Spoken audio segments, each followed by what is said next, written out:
வணக்கம் நண்பர்களே, நம்ம இன்னைக்கு இந்த பதிவில் என்ன பார்க்க போறோம் அப்படின்னா டாக்ஸ் ஃபைலிங்கில் ஒரு சின்ன ஒரு விஷயத்தை தான் இந்த பதிவில் வந்து பார்க்க போகிறோம். வாங்க இந்த பதிவுக்குள்ளே போகலாம். டேக்ஸ் பேமெண்ட்டில் வந்து பார்த்தீங்கன்னா 2 செக்ஷன் இருக்குது. அதாவது வந்து பார்த்தீங்கன்னா நீங்கள் இப்போ கரண்ட் ஃபினான்ஷியல் இயருக்கு வந்து நெக்ஸ்ட் இயர் வந்து நம்ம வந்து டேக்ஸ் வந்து பே பண்ணுவோம், அது ஒரு செக்ஷன்.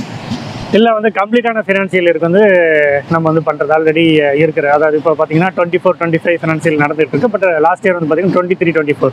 ஸோ இந்த கன்ஃபியூஷன்ஸ் என்ன மாதிரி ஆட்களுக்கு, எனக்கு வந்து எப்பயுமே வந்து அந்த ஃபினான்ஷியல் அதுக்கப்புறம் அசஸ்மெண்ட் இயர் ரெண்டுத்துலேயும் வந்து கன்ஃபியூஷன்ஸ் இருக்கும். ஸோ இந்த கன்ஃபியூஷனில் நான் என்ன மிஸ்டேக் பண்ணேன் அப்படிங்கிறத நான் சொல்லிடுறேன். ஸோ நான் என்னோடய பிளான் என்னவாக இருந்தது அப்படின்னா, நெக்ஸ்ட் இயர் அதாவது இந்த ஃபினான்ஷியல் இயர் முடிஞ்சதுக்கு அப்புறமா நெக்ஸ்ட் இயருக்கு வந்து நான் வந்து அட்வான்ஸாக ஒரு டேக்ஸ் வந்து பே பண்ணி வச்சுக்கலாம். ஏன்னா வந்து சேல்ரி இல்லாமல் வந்து பார்த்திங்கன்னா அதர் சோர்ஸ் ஆஃப் இன்கம் வந்து சில பேருக்கு வரும். ஸோ அப்படி வரக்கூடிய விஷயங்கள் வந்து நம்ம வந்து அதை டேக்ஸில் காமிச்சு நம்ம அப்படியே அட்வான்ஸாக டேக்ஸ் பே பண்ணலாம் அப்படிங்கிறதுக்கான ஒரு ஆப்ஷன் தான் வந்து அட்வான்ஸ் டேக்ஸு. நான் பே பண்ணதுக்கு அப்புறமா தான் நான் கண்டுபிடிச்சேன். Minor head and major head அப்படின்ட்டு 2 செக்ஷன் இருக்கும். ஸோ மேஜர் ஹெட் வந்து பார்த்திங்கன்னா other companies other than source அப்படிங்கிற மாதிரி 0021 அப்படின்னு போட்டுருப்பாங்க. ஸோ மைனர் ஹெட் என்னவாக இருந்தது அப்படின்னா செல்ஃப் அசஸ்மெண்ட் டேக்ஸ் 300 அப்படிங்கிறது கோடு. செல்ஃப் அசஸ்மெண்ட் டேக்ஸுக்கும் அட்வான்ஸ் பேமெண்ட்டுக்கும் என்ன டிஃப்ரென்ஸுங்கிறது நான் தப்பாக பே பண்ணதுக்கு அப்புறமா தான் எனக்கு வந்து ரியலைஸ் ஆச்சு.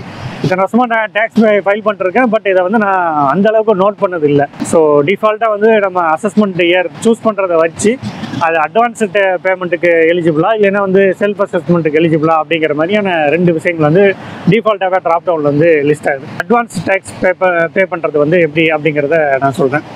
ஸோ இ-ஃபைல் நீங்கள் ஒன்ஸ் லாகின் பண்ணதுக்கு அப்புறமா இ-ஃபைல் ஆப்ஷன் உள்ளே போனீங்கன்னா இபே டேக்ஸ் அப்படின்னு ஒரு ஆப்ஷன் வரும்.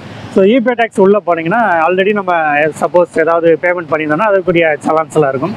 இல்லைன்னா நியூ பேமெண்ட்டை கிளிக் பண்ணி உள்ளே போனோம் அப்படின்னா ஃபஸ்ட்டு கேட்கும் அசஸ்மெண்ட் இயர். 25-26 சூஸ் பண்ணிங்கன்னா ஒரு ஆப்ஷன் வரும். அது என்னென்னா வந்து அட்வான்ஸ் டேக்ஸ் பேமெண்ட். அதை விட்டுட்டு நம்ம வந்து 24-25 சூஸ் பண்ணோம் அப்படின்னா செல்ஃப் அசஸ்மெண்ட் டேக்ஸில் வரும். ஸோ நம்ம எது வேணாலும் சூஸ் பண்ணிக்கலாம். ஸோ அட்வான்ஸ் பேமெண்ட்டு இல்லைன்னா வந்து செல்ஃப் அசஸ்மெண்ட் அதை சூஸ் பண்ணி நம்ம ஒன்ஸ் பேமெண்ட் கம்ப்ளீட் பண்ணிட்டோம்னா நமக்கான சலான் வந்து ஜென்ரேட் ஆயிரும்.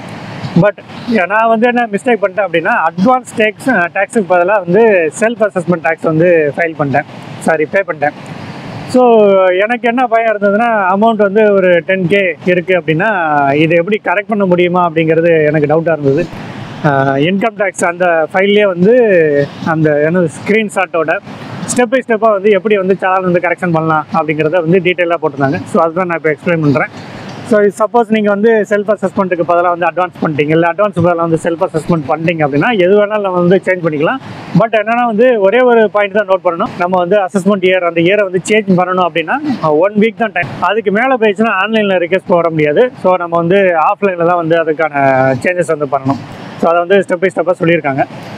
அது எப்படி பண்ணலாம் அப்படின்னா அகைன் நம்ம வந்து சர்வீசஸில் போயிட்டு சலான் ரிக்வெஸ்ட் சலான் கரெக்ஷன் ஒரு ஆப்ஷன் இருக்கும். இந்த சலான் கரெக்ஷன் உள்ளே போனோம்னா அது ஒரு டேஷ்போர்ட் மாதிரி வரும்.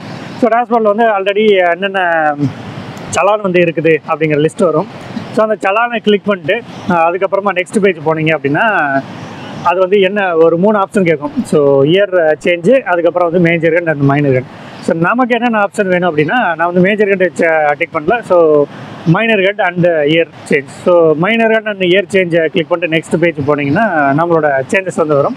பட் இதில் நீங்கள் நோட் பண்ணணும் என்னென்னா ஒரு விஷயம் நோட் பண்ணிக்கோங்க, ஒரே ஒரு தடவை தான் வந்து கரெக்ஷன் பண்ண முடியும், நெக்ஸ்ட் டைம் பண்ண முடியாது. So financial year assessment year 24-25 வந்து 25-26 இல்லைன்னா வந்து 25-26 பதிலாக வந்து 24-25 எது வேணாலும் பண்ணிக்கலாம். அதுக்கு தகுந்த மாதிரி வந்து மைனர் ஹெட்டும் மாறும். ஸோ நான் வந்து என்னென்னா செல்ஃப் அசஸ்மெண்ட்டில் தப்பாக பண்ணியிருந்தேன். ஸோ அதனால் வந்து 24-25 பதிலாக 25-26 வச்சுட்டு செல்ஃப் அசஸ்மெண்ட்டுக்கு பதிலாக வந்து பார்த்திங்கன்னா மைனர் ஹெட் வந்து அட்வான்ஸ் டேக்ஸ் அப்படிங்கிறதுல பண்ணேன். ஸோ அதை பண்ணிவிட்டு நம்ம கன்ஃபர்மேஷன் கொடுத்துட்டோம்னா முடிஞ்சிடும். ஸோ ஃபஸ்ட்டு நீங்கள் அந்த சலான் கரெக்ஷன் முடிச்சதுக்கப்புறமா வந்து பார்த்திங்கன்னா டேஷ்போர்டில் வந்து பார்த்திங்கன்னா ரிக்வெஸ்ட் சப்மிட்டட் அப்படின்ட்டு இருக்கும். நமக்கு வந்து எந்த ஒரு கன்ஃபர்மேஷன் மெயிலோ இல்லைன்னா வந்து மெசேஜோ எதுவுமே வராது. எனக்கு வரல, பட் ஆக்சுவலாக ப்ராசஸ் இருக்குது அப்படிங்கிறது தெரில. ஸோ வித்தின் 1 or 2 டேஸில் வந்து பார்த்திங்கன்னா நான் வந்து 3 டேஸ்க்கு அப்புறமா செக் பண்ணேன். ஆட்டோமேட்டிக்காக வந்து போர்ட்டலில் வந்து ரிக்வெஸ்ட் வந்து கரெக்டட் அப்படிங்கிற மாதிரி வந்து ஒரு மெசேஜ் வரும். ஸோ இதில் வந்து என்னென்னா நீங்கள் கரெக்டட் இன்ஃபர்மேஷனுக்கு வந்து மேலே வந்து ஒரு ஒரு பட்டன் வந்து எனேபிள் ஆகும். என்ன சொல்கிறது, நீங்கள் வந்து சப்போஸ் அந்த நீங்கள் பண்ண சலான் கரெக்ஷன் வந்து அப்ரூவ் ஆகலைன்னா அந்த பட்டன் வந்து எனேபிள் ஆகாது. அப்ரூவ் ஆனால் மட்டும்தான் அந்த பட்டன் வந்து எனேபிள் ஆகும். ஸோ அதுக்கப்புறம் அந்த சலான் கரெக்டட் இன்ஃபர்மேஷன் நீங்கள் டவுன்லோட் பண்ணிங்கன்னா 2 செக்ஷன் இருக்கும். முதல்ல வந்து ஆக்சுவலாக என்ன பே பண்ணீங்க, அதாவது என்ன ஃபினான்ஷியல் இயர், என்ன major cut and minor cut அப்படிங்கிறது. கீழே வந்து பார்த்திங்கன்னா என்ன கரெக்ட் ஆகிருக்கு அப்படிங்கிறது வந்து இன்ஃபர்மேஷன் வரும். ஸோ இதை வச்சு நம்ம வந்து அடுத்த ஃபைலிங்க்கு வந்து யூஸ் பண்ணிக்கலாம். இமீடியட்டாக அது ஈவன் தோ அது வந்து கரெக்டாக இருக்குது அப்படின்னாலும் நீங்கள் டிஃபால்ட்டாக டேக்ஸ் ஃபைலிங்கில் போய் பண்ணிங்கன்னா எனக்கு வந்து இமீடியட்டாக ரிஃப்ளெக்ட் ஆகலை. மேபி 1 or 2 monthsக்கு அப்புறம் ரிஃப்ளெக்ட் ஆகுமான்னு தெரில. எனக்கு வந்து ஸ்டில் வந்து பார்த்திங்கன்னா 24-25 அந்த கரெக்ஷன் அந்த பே பண்ண அமௌண்ட் வந்து காமிச்சிட்டே இருக்குது. பட் என்னோட அசம்ப்ஷன் என்னென்னா நெக்ஸ்ட் ஃபினான்ஷியல் இயர் இருக்கப்போ நான் பண்ணுறப்ப நான் இது கரெக்டான இன்ஃபர்மேஷன் அப்போ வந்து டேட்டா பேஸில் எனக்கு தெரிஞ்சு அப்டேட் ஆகிருக்குன்னு நினைக்கிறேன். ஸோ அங்கேருந்து வந்து டிஃபால்ட்டாக எடுத்துகிட்டு வராங்க. சப்போஸ் டிஃபால்ட்டாக எடுத்துகிட்டு வரலைனாலுமே வந்து இருக்கிற அந்த சின் நம்பர், அந்த நான் பே பண்ண சலான் நம்பரை வச்சு நான் வந்து என்னால் பண்ணிக்க முடியும் அப்படிங்கிறது தான் என்னோடய அசம்ப்ஷன். பார்க்கலாம். இதில் வேறு ஏதாவது டிஃபிகல்ட்டிஸ் ஏதாவது நான் ஃபேஸ் பண்ணேன்னா நெக்ஸ்ட் இயரில் நான் வந்து இதே மாதிரி ஒரு பதிவு போடுறேன். டேக்ஸ் ஃபைல் பண்ணுறப்ப இந்த மாதிரி ஏகப்பட்ட கன்ஃபியூஷன்ஸ் இருக்கும். பட் இந்த மாதிரி கொஞ்சம் அவசரப்படாமல் கொஞ்சம் அந்த மேஜர் அண்ட் மைனர் கட் அந்த மாதிரி அசஸ்மெண்ட் இயர் இதெல்லாம் வந்து ப்ராப்பராக சூஸ் பண்ணால் நம்ம இந்த மாதிரி இஷ்யூஸ் வந்து எதுவுமே ஃபேஸ் பண்ண மாட்டோம் அப்படிங்கிறது என்னோட ரெக்வெஸ்ட்டு. மீண்டும் இதேபோல் அடுத்த பதிவில் உங்களை வந்து சந்திக்கிறேன். அதுவரை நன்றி, வணக்கம்.